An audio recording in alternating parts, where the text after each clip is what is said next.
Minha funcionária publicou um vídeo chorando no TikTok, me chamando de mão de vaca por não dar perus no dia de ação de graças. O que a internet não sabia era que a tradição inabalável da minha empresa, em todas as grandes festividades e aniversários de funcionários, sempre foi um bônus em dinheiro de $500, sem condições. Enquanto toda a rede se voltava contra mim, decidi dar ao público exatamente o que queria. Enviei um memorando para toda a companhia para honrar melhor o espírito tradicional da data. O bônus em dinheiro de ação de graças seria cancelado naquele ano. Em seu lugar, todos os funcionários receberiam um peru congelado de cortesia. A notícia gerou surpresa. Alguns riram, achando que fosse uma piada. Outros vieram com cautela, buscando esclarecimentos. Para muitos, o bônus era um símbolo de confiança e liberdade. Após a reação viral ao vídeo que Aba publicou, a nova estagiária quis responder não com raiva, mas com ironia. O rumor se espalhou rapidamente. A CEO não quer dar nenhum peru.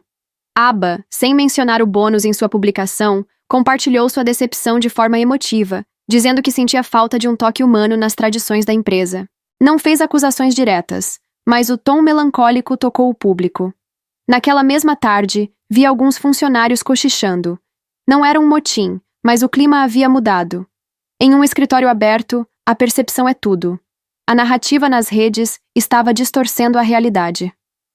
Aba se aproximou da minha sala com uma pasta na mão e um sorriso educado. Kate, posso falar um minuto? Perguntou gentilmente. Estive pensando em algumas ideias para fortalecer nossa cultura interna. Fiz um gesto para que entrasse. Sei que damos muito valor ao bônus, disse ela sentando-se. Mas em datas como o Dia de Ação de Graças, talvez pudéssemos adicionar algo mais emocional, algo simbólico, como um peru para cada funcionário. Mostraria proximidade, não acha?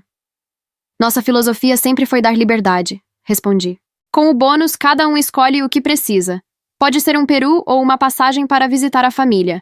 É mais humano deixar escolher do que impor um presente que nem todos vão aproveitar. Claro, eu entendo, assentiu, embora parecesse não totalmente convencida. É só uma sugestão. A conversa terminou de forma cordial, ou pelo menos foi o que pensei. No dia seguinte, um novo vídeo começou a circular nas redes. Não havia ataques nem nomes, mas era evidente que falava da nossa empresa. A Aba aparecia em sua mesa, falando com sinceridade sobre como as tradições de trabalho às vezes esquecem o lado emocional. Nunca mencionou meu nome, mas o recado era claro. Ela sentia falta de um gesto mais simbólico, mais festivo. O vídeo viralizou. Comentários como "nem um peru numa empresa milionária" começaram a aparecer. Alguns ex-funcionários relembraram experiências positivas. Outros aproveitaram o debate. O nome da empresa começou a se espalhar. A imprensa digital adorou. Surgiram manchetes como "o debate viral, dinheiro ou tradição no ambiente de trabalho". Tudo ainda dentro dos limites, mas o impacto era real. Na manhã seguinte, Aba e Mike, um vendedor sênior, pediram para falar comigo. Mike abriu a conversa em tom conciliador. Kate, todos entendemos suas boas intenções. Só achamos que poderíamos ajustar um pouco a forma de nos conectar com a equipe. Nada grande. Só acompanhar o bônus com um pequeno gesto simbólico. Ao lado dele, Aba sentiu-se em silêncio, confiante. A política da empresa é clara, respondi. O bônus é compensação. O simbólico, o emocional, não pode ser imposto. Prefiro confiar que cada funcionário sabe expressar gratidão e comunidade à sua maneira. É só que agora o assunto está recebendo muita atenção, disse Mike. E nas redes a percepção pesa. Eu sei, respondi. E prefiro que a verdade fale por si. Nesse momento, minha assistente entrou com o rosto tenso. Kate, o vídeo explodiu. Está em vários portais. Turkgate é tendência. Peguei o celular. Ela tinha razão. O vídeo de Aba, embora contido e sem acusações diretas, havia despertado emoções poderosas no público. Alguns comentários eram construtivos, outros cruéis. Mas o que mais me feriu foi ver, entre os likes, um nome que eu conhecia bem. Mark, um dos nossos engenheiros mais antigos.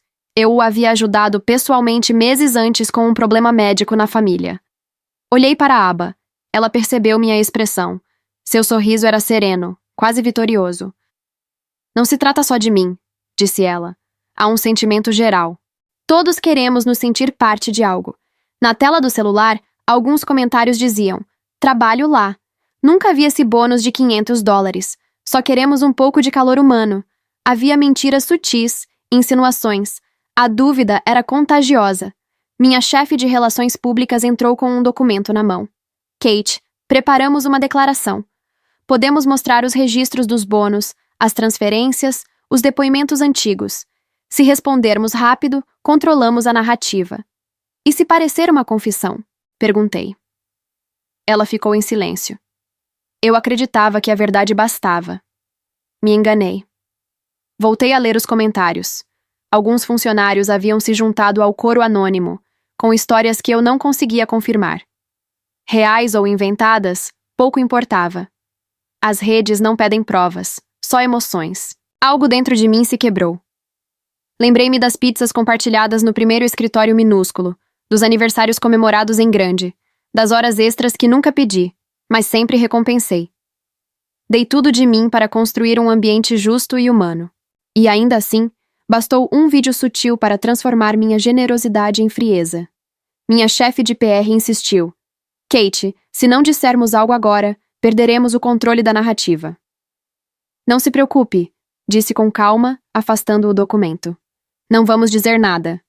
Minha assistente me olhou assustada. Tem certeza? Tenho. Executei, respondi, cortando. Levantei-me e caminhei até a janela de vidro. As vans de notícias já estavam estacionadas na rua. Ri.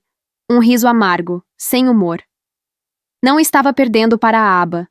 Estava perdendo para minha fé ingênua na boa vontade. A partir de hoje, Kate Riley deixava de ser a mãezona. Era a hora de ser chefe. Apertei o interfone. Envie um convite no calendário para todos os funcionários. Reunião obrigatória amanhã, às 9 horas. A pauta é a decisão final sobre o pacote de benefícios de ação de graças. A voz do outro lado vacilou. Kate, vamos ceder? Não, respondi, observando os abutres midiáticos lá embaixo. É um tribunal. A sala de reuniões parecia menor que o normal, talvez pela tensão no ar. Ninguém falava, ninguém mexia no celular. Apenas passos chegando de diferentes pontos do prédio até preencherem o espaço em silêncio. Eu estava de pé ao lado da tela. À minha frente, os funcionários sentavam-se em fileiras organizadas, como numa conferência, mas sem entusiasmo. Nem havia café. De propósito, minha assistente, Clara, magra, meticulosa, cabelo castanho preso e expressão de preocupação profissional, fechou a porta pontualmente às 9 horas. Olhou-me da esquina. Assenti discretamente. Tudo pronto. Obrigada por virem, disse projetando a voz sem gritar. Não vamos perder tempo. Liguei o projetor. Na tela, um gráfico. Anos, nomes, datas. A tabela mostrava os bônus entregues desde o primeiro dia em que esta empresa deu lucro. Cada feriado, cada aniversário, cada valor. $50 mil em 2021, $83 mil em 2022. Uma linha constante de respeito silencioso. Isto não é propaganda, acrescentei. É história. E todos vocês fazem parte dela. Alguns trocaram olhares, outros abaixaram a cabeça. Na segunda fila, Sarah, minha designer mais veterana, cabelos grisalhos encaracolados e óculos de armação vermelha, me observava com serenidade tensa. Aba estava na terceira fila, costas retas, blusa bege impecável, cabelo loiro preso por uma presilha dourada. Não piscava, parecia saborear a atenção que não merecia. Muitos viram um vídeo nas redes insinuando que esta empresa não dá nada nessas datas, que aqui só importam os números frios.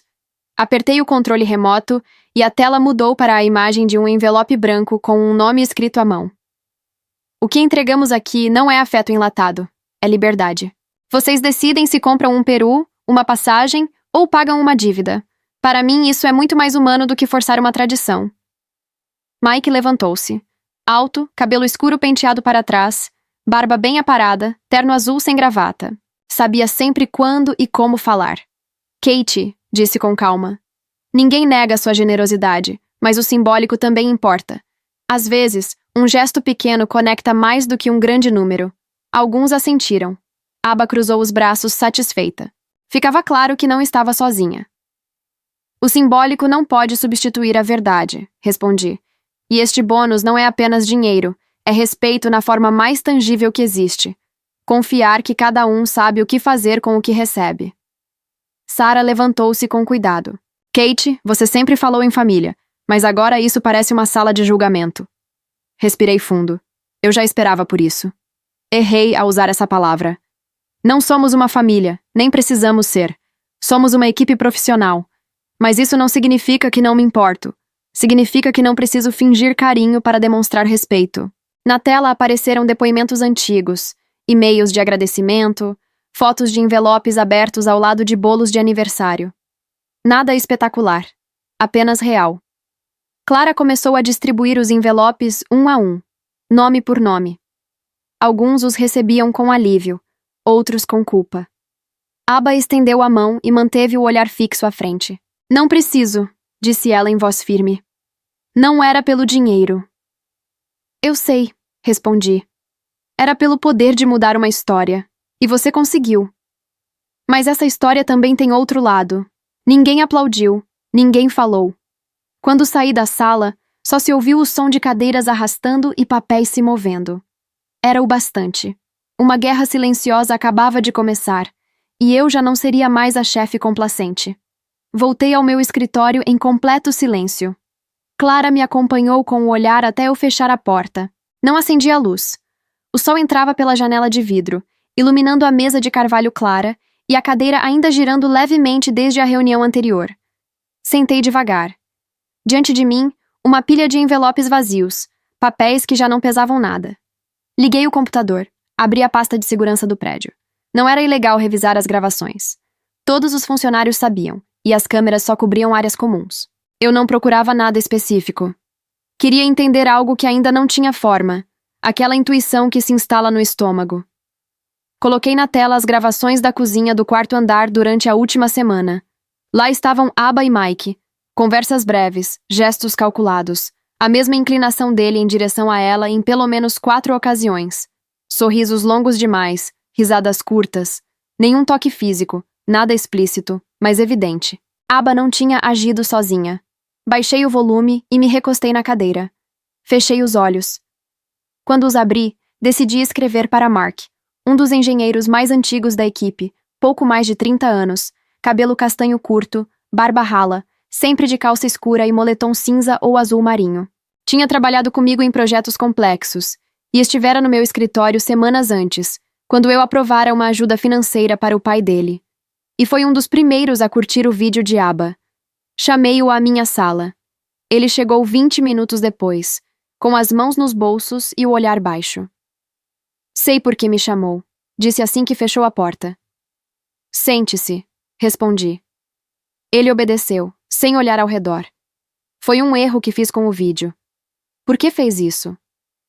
Mark respirou fundo. Assisti com a minha namorada. Ela me perguntou se era verdade. Fiquei sem saber o que responder, e ela disse: se você não reagir, é como se apoiasse o outro lado. Só apertei o botão. Não pensei. Mas você sabia a verdade. Ele assentiu. E é por isso que estou aqui. Não sei como explicar. Kate, há algo no ar, como se todos estivéssemos esperando que alguém dissesse algo. Aba foi essa voz, mesmo sem razão. Não respondi, apenas o observei. Sua sinceridade era desajeitada, mas genuína. Sinto muito, acrescentou. Assenti lentamente. Obrigada por vir. Isso já é mais do que muitos fizeram. Quando saiu, abri o e-mail. Havia uma mensagem do RH. Aba havia apresentado sua demissão com efeito imediato. Fiquei olhando para a tela, imóvel. A peça que iniciou o incêndio decidia sair antes que as chamas se apagassem. Astuta. Sabia a hora de recuar. A notificação ainda estava aberta quando ouvi uma batida leve na porta. Mike entrou sem esperar resposta, com o paletó pendurado no braço e o primeiro botão da camisa branca desabotoado. Seu sorriso, o de sempre, profissional e contido. Tem 1 minuto. Você vem como funcionário ou como porta-voz não oficial? Ele sorriu, desconfortável. Só queria dizer que o que aconteceu hoje foi intenso, mas necessário. Alguns precisavam desabafar, e você estava lá para conduzir. Eu não planejei nada, Apenas senti que certas coisas precisavam ser ditas. Olhei fixamente para ele, curiosa. Mike nunca demonstrou interesse em cultura interna, apenas em fechar negócios. Não me interprete mal, endireitou a postura. Ainda me importo com este lugar, mas as pessoas estão mudando.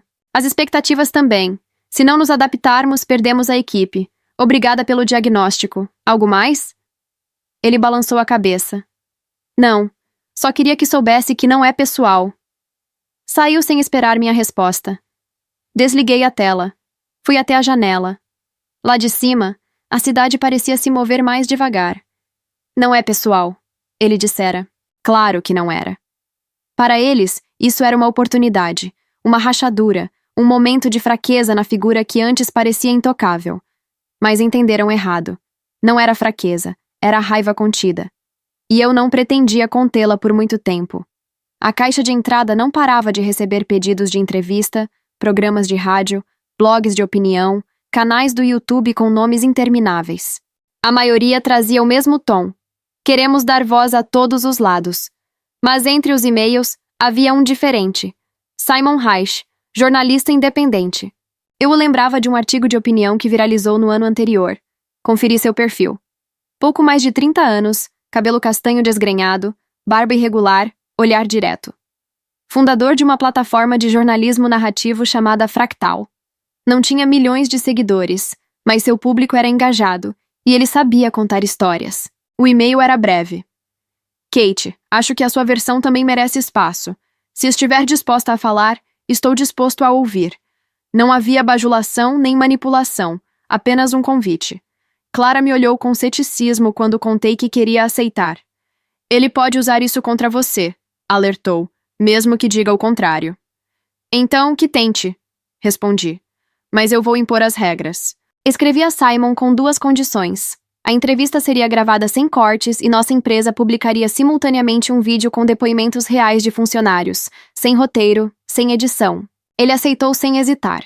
2 dias depois, recebeu em nossa sala de conferências, transformada em um pequeno estúdio. Clara cuidara de tudo. Luz suave, fundo neutro, câmeras discretas, sem logotipos, sem decorações corporativas, apenas 2 cadeiras, frente a frente. Simon chegou pontualmente. Calça jeans escura, camisa azul arregaçada, um caderno de papel reciclado nas mãos.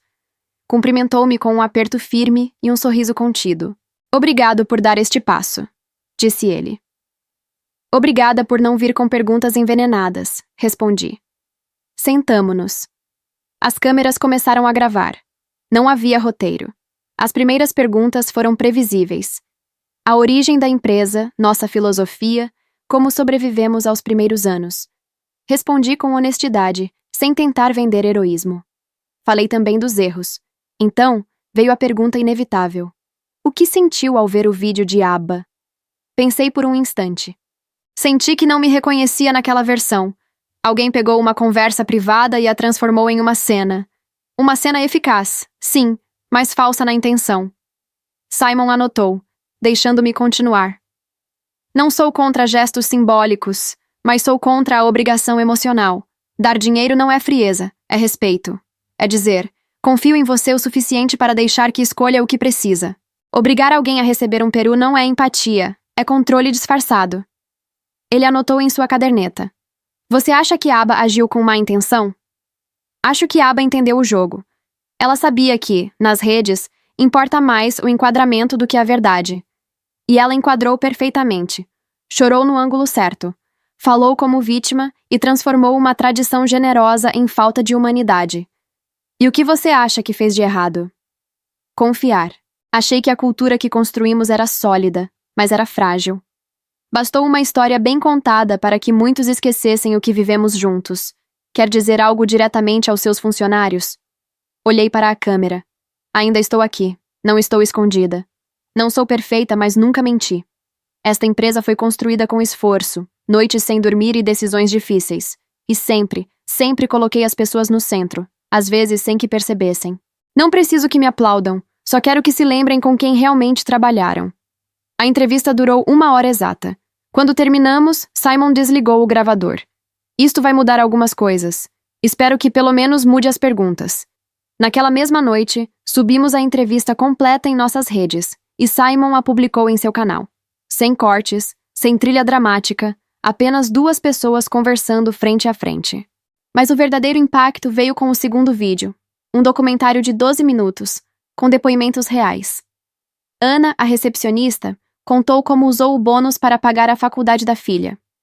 Javier, do time técnico, lembrou com a voz embargada como ajudamos no tratamento médico do pai quando o seguro falhou. Mariana, das vendas, mostrou fotos de sua primeira viagem de avião, paga com o bônus de Natal. Gente comum, história simples, nenhuma encenação. Os comentários começaram a mudar. Nem tudo é preto no branco. Essa parte ninguém contou. Talvez tenhamos escolhido a vilã errada. Não era redenção ainda, mas era algo melhor. Perspectiva. Pela primeira vez em semanas, não senti que estava defendendo minha imagem. Senti que estava recuperando minha voz. Nunca gostei de olhar métricas de redes sociais. Sempre me pareceram fogos de artifício, bonitos, mas passageiros. Naquela noite, não resisti. A cada minuto, as visualizações subiam. A entrevista ultrapassou 250 mil reproduções. O documentário, 400 mil. O mais importante não era o número, mas o tom dos comentários. Obrigada por contar o outro lado. Fez pensar em como somos injustos atrás de uma tela, não era o que eu esperava. É melhor. Algo estava mudando. Não era uma ovação, nem um perdão. Era algo mais valioso. Perspectiva. Clara me trouxe um chá e sentou-se no sofá em frente à minha mesa. Não consigo acreditar, disse ela. Achei que ninguém ouviria, que todos já tinham tomado partido. As pessoas ouvem, Clara. Só é preciso falar com elas como adultos. E agora? Esperar. Mas não por muito tempo.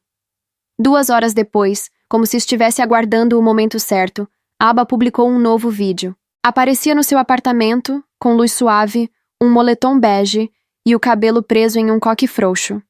Maquiagem sutil de falso desleixo. Ela sabia criar intimidade na tela. Olá a todos. Eu não costumo falar quando um assunto esfria, mas sinto que preciso esclarecer algumas coisas. Pausada, suave, ferida, mas não zangada.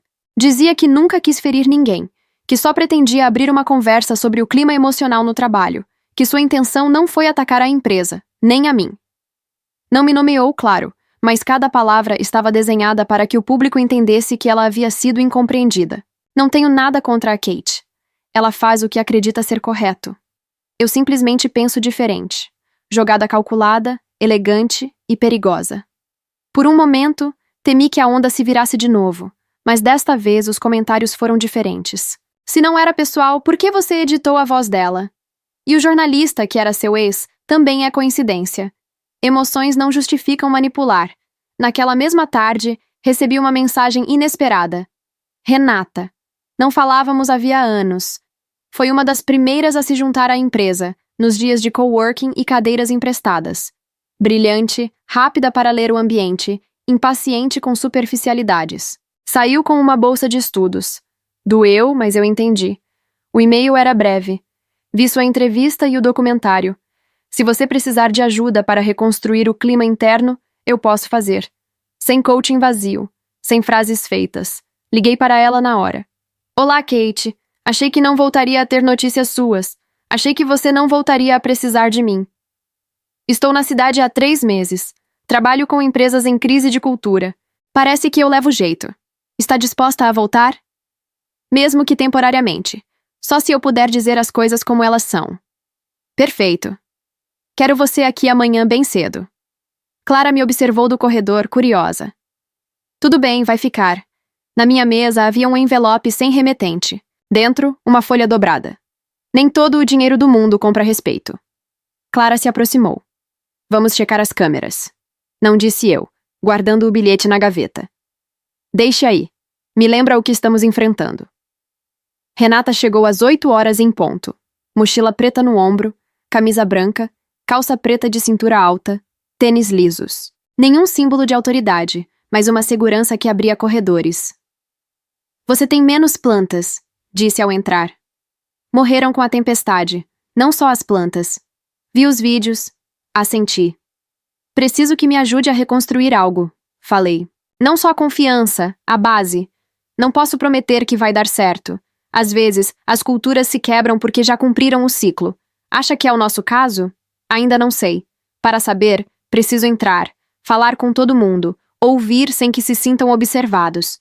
Você vai fazer isso sem filtros. Se ouvir podridão, vou dizer na sua cara. É exatamente isso que eu preciso. Apertamos as mãos, aperto firme, olhar franco. Na semana seguinte, Renata se instalou em uma sala que batizou de A Caixa Preta. Ela convocou grupos pequenos, 4 ou 5 pessoas, às vezes misturadas por área, outras por antiguidade. Ninguém sabia exatamente o que ela perguntava. Saíam diferentes, mais leves ou mais tensos. Eu não participava. Ela me proibiu. Se você estiver na sala, tudo muda. As máscaras voltam. E eu não vim ver máscaras. Os corredores ficaram mais silenciosos, como se todos andassem mais devagar. 3 dias depois, ela me chamou. Quero que você venha hoje a uma sessão. Não como chefe, como a Kate. Engoli em seco e aceitei.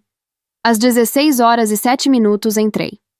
Javier, técnico, Mariana, vendas, Theo, desenvolvimento, e Sara, design, estavam lá. Clara também, com as costas eretas e as mãos no colo. Renata apontou uma cadeira. Hoje eu não vou conduzir, disse. Só vou sustentar o espaço. A Kate está aqui para ouvir. Se quiserem falar, este é o momento. O silêncio se alongou, até que Theo, magro, cabelo encaracolado, camiseta preta, falou. Nunca pensei que teria medo de falar aqui, mas depois do que a Aba fez, senti que tudo era mais frágil do que eu imaginava. Sara foi a seguinte. Sempre respeitei a Kate, mas com os anos me senti mais distante. Antes ela passava nas nossas mesas. Depois foi como se você se escondesse atrás dos envelopes. Doeu mais do que eu esperava. Não foi intencional, disse eu. Eu sei, respondeu. Mas o silêncio também comunica. Javier falou sem rodeios. Não concordo com a forma como a Aba expôs tudo, mas também não acho que ela inventou. Ela leu algo que nós não dissemos, Mariana acrescentou. O que mais doeu não foi o bônus nem o peru. Foi ver que, quando tudo estourou, ninguém veio falar. A gente se sentiu sozinho. Eu tive medo de piorar, admiti. Achei que qualquer palavra colocaria a gasolina no fogo. Clara levantou o olhar. Eu vi como você sofreu, Kate, e também vi como as pessoas começaram a inventar. Mas todos queríamos que você aparecesse, que falasse como hoje, como pessoa. Inclinei-me para a frente, não para me defender, e sim para agradecer. Eu não sou boa em mostrar emoções. Eu tenho dificuldade, mas eu não deixei de estar presente. Se me afastei, foi porque achei que assim eu protegeria vocês. Eu errei. O silêncio que se seguiu não foi incômodo, foi humano. Ao sair, Mark me esperava na porta. Vi a entrevista e o documentário. Isso não muda o que aconteceu, mas eu sinto por ter duvidado e por ter me calado. Se você voltar a confiar em mim para um projeto grande, eu topo. Obrigada. Assenti. As sessões de círculos continuaram. O medo mudou de direção, já não de falar, mas de continuar calado. Renata tinha uma habilidade incômoda, ouvir sem consolar e devolver com perguntas afiadas. E você, o que está disposto a mudar? Numa tarde, escrevemos no quadro 3 palavras: liberdade, clareza, coragem. Convocamos toda a equipe, sem telas nem promessas. Nós não vamos voltar ao que era antes, disse eu, porque o que era antes também nos trouxe até aqui. A Kate pode mudar muita coisa sozinha, acrescentou Renata. Mas não deveria. Vamos reconstruir a cultura com vocês, de baixo, de dentro, a partir do desconforto. Propusemos um manifesto coletivo. Dias de bilhetes anônimos, reuniões abertas, mesas espontâneas na cafeteria. Um comitê misto, Clara, Theo, Mariana, Javier e Mark, coordenou as contribuições. Eu observei de longe, deixando a água acalmar. Chegou o tema delicado: benefícios. Não dá para continuar igual, disse Clara, mas também não dá para jogar tudo fora. Renata propôs uma votação anual com 3 opções reais. 1. Dinheiro, como até agora. 2. Experiências pessoais, viagens, jantares, oficinas, ingressos. 3. Doações em nome do funcionário para a causa que ele escolher. A votação foi anônima, mas com resultados públicos. Participou 91% da equipe. O dinheiro venceu por pouco. Em segundo lugar, ficaram as experiências. As pessoas queriam escolher, sim, mas também queriam sentir. E isso não me decepcionou. Me aliviou. Meus valores não estavam mortos, apenas evoluíam. Sara sugeriu que cada pessoa escrevesse uma nota de agradecimento para outro colega, não para a direção. Pequeno, horizontal, poderoso. No dia seguinte, encontrei um envelope sobre minha mesa. Obrigada por não desistir quando o fácil era desaparecer. Guardei na gaveta, ao lado da nota anterior. Duas vozes, dois extremos do mesmo processo. Renata me pegou de surpresa numa noite. Você está fazendo tudo pelos outros. E você? Onde está você nisso? Estou liderando, resistindo, fazendo o que é certo. Isso não é uma resposta. Não soube o que dizer. Naquela noite, ela me levou para casa. Pedimos sushi. Não falamos de trabalho. Ela me perguntou sobre minha mãe, sobre meus livros, sobre o silêncio que se instalou depois da morte dela. Contei coisas que nem Clara sabia. Olhei para ela, sobrancelhas finas, uma pequena pinta na bochecha esquerda. Pela primeira vez, não me senti avaliada. Me senti vista. No dia seguinte, caminhei mais leve pela empresa. Fiquei um pouco mais na sala comum. Perguntei como você está, sem respostas prontas. As pessoas notaram. Não houve grandes comentários, mas os sorrisos voltaram. O algoritmo, incansável, me mostrou outra notificação. A ABA havia publicado o último vídeo. Tom cansado, teatralidade mínima, nem vítima nem vilã, a narradora quebrada favorita da internet. Parei a reprodução na metade. Já não importava. Algumas horas depois, outro vídeo começou a circular. Um ex-colega dela da universidade, xícara de café na mão, relatando sem drama como a ABA ajustava discursos emocionais para ganhar apoio e se colocava como vítima, enquanto outros falavam por ela. Não era uma denúncia raivosa, era um encaixe de peças. Os comentários mudaram. Agora tudo faz sentido. Sempre achei que era bom demais para ser verdade. A verdade nem sempre vence, disse Renata, olhando para a tela, mas às vezes resiste o suficiente. Não é preciso lutar mais. Não, só viver diferente. Fechei o notebook. Dentro da empresa, deixamos de falar sobre o que aconteceu e começamos a falar sobre o que estávamos construindo. Na última sexta-feira, antes do Dia de Ação de Graças, o escritório tinha outro ritmo. Não era alegria plena, mas uma calma conquistada. A sala comum apareceu decorada sem manual corporativo, guirlandas, toalhas de pano, pratos reutilizáveis, velas elétricas, um cardápio para todos os gostos, peru orgânico, opções veganas, empanadas argentinas, curry tailandês. Ninguém foi obrigado.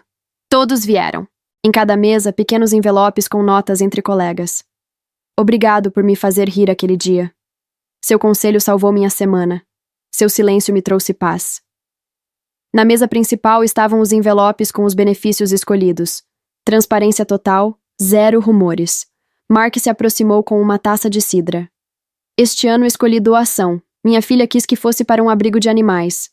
Ela já tem mais consciência que muitos adultos. Aprendeu aqui. Theo chegou com uma pasta. Manifesto Cultural, edição viva. Não é o final, disse ele. É um texto que vai continuar mudando, como nós. Abri. Na primeira página, as 3 palavras: liberdade, clareza, coragem. Abaixo, uma frase sem autor. Queremos trabalhar onde dizer a verdade não seja exceção, mas norma. Olhei ao redor. A empresa já não era a que eu sonhei no início. Era uma na qual eu queria continuar. Naquela noite, subi com Renata ao andar superior. A cidade cintilava em silêncio. E agora? Perguntou. Agora abrimos a última porta. Qual? A que leva ao lugar onde eu não preciso controlar tudo. Ela sorriu. Tinha uma pequena mancha de cúrcuma na camisa. Havia ajudado a preparar parte do cardápio. Ficamos em silêncio. Segurei sua mão. Não era preciso declarar nada, nem definir. Bastava estar. Antes de ir embora, passei pelo meu escritório. Abri a gaveta. Tirei as 2 notas e as coloquei lado a lado. Nem todo o dinheiro do mundo compra respeito. Obrigada por não desistir quando o fácil era desaparecer. Era o início e o fim do mesmo caminho. Apaguei a luz e fechei a porta. A quietude depois do terremoto não era a ausência de ruído, era a clareza. E pela primeira vez em muito tempo, eu não me senti sozinha ao sustentá-la.